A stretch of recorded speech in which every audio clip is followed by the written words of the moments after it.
Oberscharführer Klaus Weber stood in the guard tower overlooking Auschwitz-Birkenau, his hands trembling as he watched another transport of prisoners arrive at the selection platform. At 34 years old, he was a career SS officer who had served the Nazi regime for over a decade, advancing through ranks by demonstrating the absolute obedience and ideological commitment that Heinrich Himmler demanded from concentration camp personnel. But on this cold March morning in 1944, as he witnessed yet another group of innocent people being directed toward the gas chambers, Klaus faced a moral crisis that would force him to choose between following orders and preserving his humanity. Klaus had not begun his life as a monster. Born in Munich to a working-class family, he had grown up during the economic chaos of the Weimar Republic, experiencing the poverty and political instability that made millions of Germans receptive to Nazi promises of national renewal and economic security. He had joined the Hitler Youth at age 15, genuinely believing that National Socialism represented Germany's path to restored greatness and social justice for ordinary workers. His recruitment into the SS in 1933 had seemed an honor at the time, selection for an elite organization that promised to protect Germany from internal enemies and build the racially pure society that Nazi ideology proclaimed as humanity's destiny. The early years of his SS service had involved ceremonial duties, political rallies, and administrative work that seemed consistent with legitimate police and security functions. But Klaus's assignment to concentration camp duty in 1942 had exposed him to the horrific reality of Nazi racial policies that propaganda had concealed behind euphemistic language about resettlement and special treatment. His first posting at Sachsenhausen had introduced him to systematic brutality against prisoners, while his subsequent transfer to Auschwitz in 1943 had revealed the full extent of the Nazi extermination program that was murdering millions of human beings simply because of their ethnicity or religious background. The psychological transformation from idealistic young Nazi believer to concentration camp guard capable of witnessing mass murder had been gradual and insidious. Klaus had been systematically desensitized through training that portrayed prisoners as subhuman enemies who threatened Germany's existence, through daily exposure to violence that normalized cruelty, and through social pressures from fellow guards who rewarded participation in atrocities while punishing any signs of compassion or doubt. By early 1944, Klaus had been involved in concentration camp operations for nearly 2 years, during which time he had witnessed countless acts of murder, torture, and degradation that had gradually eroded his moral foundation. He had learned to suppress empathy, to rationalize cruelty as necessary for Germany's survival, and to participate in systematic dehumanization that made mass murder seem like routine administrative work. What would you do if you found yourself part of a system designed to exterminate innocent people? But Klaus retained enough residual humanity to experience profound moral conflict about his role in genocide, even as he continued following orders and maintaining the disciplined SS persona that his superiors expected. The crisis that forced Klaus to confront his complicity in mass murder began on March 15, 1944, when a transport of Hungarian Jews arrived at Auschwitz-Birkenau.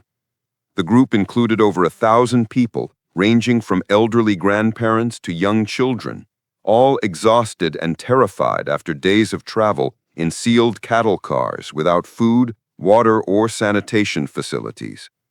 Klaus watched from his guard tower as SS doctors conducted the selection process, directing most of the arrivals toward trucks that would take them immediately to the gas chambers. Among the Hungarian prisoners, Klaus noticed a young girl, perhaps 8 years old, holding hands with her grandmother as they moved through the selection process. The child's eyes showed confusion and fear, but also trust that the adults around her would protect her from harm. Klaus watched as an SS doctor gestured casually toward the left, the direction that led to immediate death, sending both the girl and her grandmother toward their execution. Something fundamental broke inside Klaus at that moment. The casual murder of an innocent child, carried out with bureaucratic efficiency by medical professionals who had sworn to preserve life, shattered the psychological defenses he had constructed to rationalize his participation in genocide. He suddenly understood with absolute clarity that he was complicit in the most profound evil in human history, and that continuing to follow orders meant abandoning whatever remained of his humanity and moral integrity. The realization created an impossible situation. Klaus could not simply resign from SS service or request a transfer, as any indication of doubt about concentration camp operations would result in immediate investigation by SS security services and possible execution for undermining the Reich's policies. But continuing to participate in mass murder had become psychologically unbearable, creating internal conflict that threatened his sanity and forced him to consider options that could result in his death. Klaus began his resistance to Nazi genocide carefully and secretly, understanding that even minimal acts of humanity toward prisoners might be interpreted as treason punishable by death. His initial efforts focused on small acts of mercy that might save individual lives without attracting attention from SS supervisors who monitored guard behavior for any signs of sympathy toward prisoners. His first act of resistance came later that same day, when he was assigned to supervise a work detail of prisoners constructing additional barracks for anticipated increases in camp population. Among the work crew was a teenage boy who was obviously ill and unable to perform the heavy labor that SS regulations required. Under normal circumstances, such prisoners were immediately selected for execution as unproductive inmates who consumed resources without contributing to the war effort. Have you ever had to choose between following rules and doing what you knew was right? Klaus made a split-second decision that could have resulted in his immediate execution if discovered by other SS personnel. Rather than reporting the sick teenager for selection, he reassigned him to lighter duties that the boy could perform despite his weakened condition, then documented the work assignment to create false records showing that the prisoner was meeting productivity requirements. This single act of mercy, performed at enormous personal risk, saved one life while simultaneously creating a precedent that would influence Klaus's behavior throughout the remaining months of the war. Having crossed the line from passive witness to active resistor, he began looking for additional opportunities to save prisoners' lives through small acts of humanity that might go unnoticed by SS security systems. Klaus's resistance activities expanded gradually as he developed techniques for protecting prisoners without attracting attention from fellow guards or SS supervisors. He learned to falsify work reports to show that sick or injured prisoners were meeting productivity standards, created documentation showing that prisoners selected for execution had already been transferred to other camps, and provided advance warnings to prisoner leaders about upcoming selections so they could hide vulnerable individuals. The most dangerous aspect of Klaus's resistance involved his growing cooperation with the camp's underground prisoner resistance organization. Despite the extreme security measures that SS authorities implemented to prevent prisoner organization, a network of resistance activists had developed within Auschwitz, working to document Nazi crimes, sabotage killing operations, and save individual lives whenever possible. Klaus's initial contact with the prisoner resistance came through a Jewish prisoner named David Rosenberg, a former lawyer from Budapest who had been sent to Auschwitz with the same Hungarian transport that included the young girl whose murder had precipitated Klaus's moral awakening. David was a leader in the underground resistance who took enormous risks to organize sabotage activities and collect evidence about Nazi crimes that could be transmitted to the outside world. The relationship between Klaus and David represented an extraordinary alliance between oppressor and oppressed, brought together by shared recognition that Nazi genocide represented absolute evil that transcended personal safety or self-interest. Their cooperation required both men to overcome profound distrust. David had to believe that an SS guard could genuinely oppose the system he served, while Klaus had to trust prisoners who had every reason to hate him and might betray him to gain favor with other SS personnel. Share your thoughts in the comments below about trusting your enemy to do the right thing. The intelligence Klaus provided to the prisoner resistance proved invaluable for their operations and survival strategies. He warned them about upcoming selections, provided information about SS personnel changes that affected camp security, and revealed details about extermination operations that helped the resistance document Nazi crimes. His information saved dozens of lives directly, while also contributing to the resistance's broader efforts to expose and resist genocide. But Klaus's most significant act of resistance involved his participation in a plan to smuggle evidence about Nazi extermination operations out of Auschwitz to Allied authorities and Jewish organizations that could publicize German war crimes. The prisoner resistance had been photographing gas chambers, crematoriums, and other killing facilities, creating documentary evidence of genocide that could influence Allied military strategy and post-war justice proceedings. The plan required Klaus to help smuggle photographic materials and written documentation out of the camp through supply convoys that traveled to nearby towns. The operation was extraordinarily dangerous, as discovery would result in immediate execution, not just for Klaus, but for dozens of prisoners involved in the resistance network. But Klaus understood that exposing Nazi crimes to the world was worth the risk, as international awareness might influence Allied military decisions and potentially save thousands of lives. Klaus's participation in the documentation operation required him to coordinate with resistance members to access restricted areas of the camp where extermination facilities were located. He provided false work orders that allowed prisoner photographers to enter gas chamber areas, created cover stories to explain their presence if questioned by other SS personnel, and arranged for photographic materials to be concealed in supply shipments leaving the camp. The successful transmission of photographic evidence from Auschwitz to Allied authorities represented one of the most significant intelligence achievements of the war, providing undeniable proof of Nazi genocide that influenced Allied strategy and contributed to post-war prosecutions of war criminals. Klaus's role in this operation demonstrated that individual acts of moral courage could influence historical outcomes even when conducted within the most repressive systems ever created. But Klaus's resistance activities eventually attracted attention from SS security services that were constantly monitoring concentration camp personnel for signs of disloyalty or sympathy toward prisoners. In August 1944, an SS investigation revealed discrepancies in work reports and prisoner records that suggested someone was falsifying documentation to protect prisoners from selection procedures. The investigation created immediate danger for Klaus and the prisoner resistance network that depended on his warnings and assistance. SS security officers began enhanced surveillance of all camp personnel, looking for the source of falsified records and unauthorized assistance to prisoners.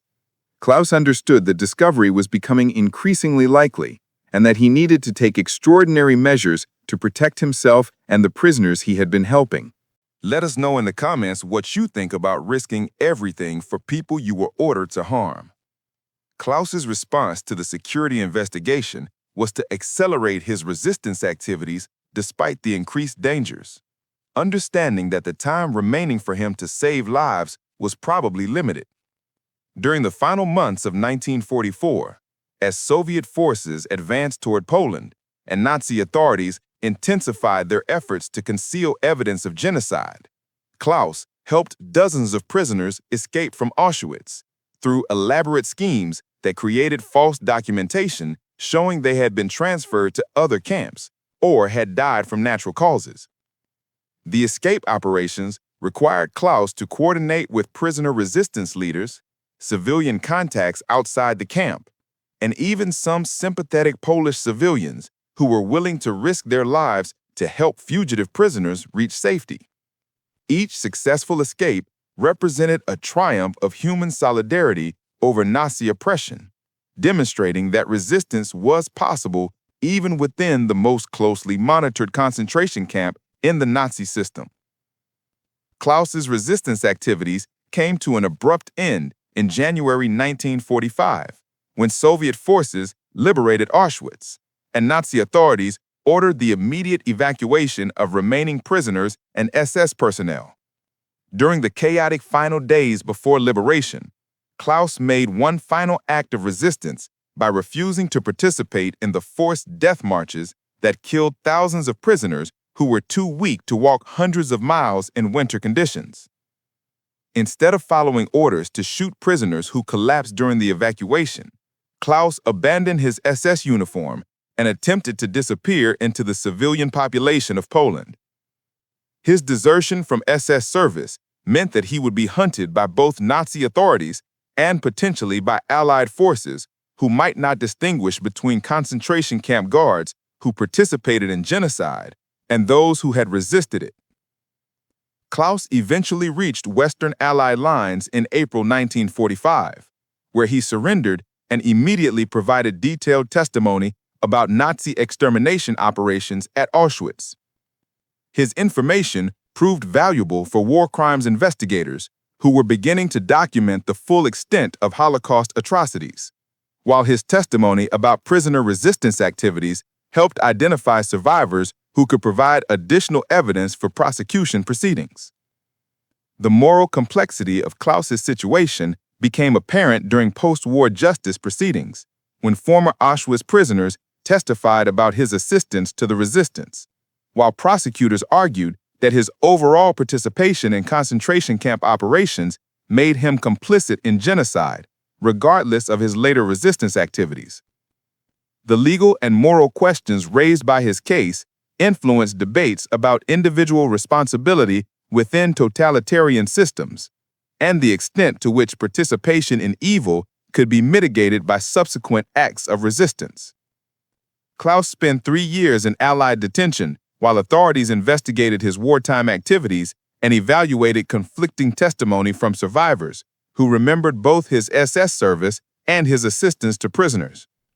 The final judgment recognized that while Klaus bore responsibility for his participation in Nazi crimes, his assistance activities had saved numerous lives and demonstrated moral courage that distinguished him from SS personnel who enthusiastically embraced genocide. Klaus was ultimately released from detention in 1948 with the understanding that he would provide ongoing testimony for war crimes trials and educational efforts designed to ensure that Holocaust atrocities would never be forgotten or repeated. He spent the remainder of his life speaking to students, writing detailed accounts of concentration camp operations, and emphasizing that individual moral choices matter even within the most oppressive systems. The former SS officer who had chosen humanity over following orders died in 1987 at age 77, having dedicated 40 years to documenting Nazi crimes and educating new generations about the dangers of totalitarian ideologies. His testimony helped convict numerous Nazi war criminals, while also providing historians with detailed information about concentration camp operations and prisoner resistance activities. Klaus Weber's story remains profoundly controversial, raising difficult questions about individual responsibility, moral redemption, and the extent to which participation in evil could be mitigated by subsequent acts of resistance. His case demonstrates the complexity of human moral choices during history's darkest periods, showing that individuals retain the capacity for both profound evil and extraordinary courage even within systems designed to eliminate moral agency. The documentary evidence that Klaus helped smuggle from Auschwitz is now housed in Holocaust museums throughout the world, serving as permanent testimony to Nazi genocide and to the courage of prisoners and unlikely allies who resisted extermination despite impossible odds. His story reminds us that moral choices remain possible even in the most oppressive circumstances, and that individual acts of courage can preserve humanity even during history's most evil moments. If you enjoyed this story, please like, subscribe, and leave a comment to share your thoughts.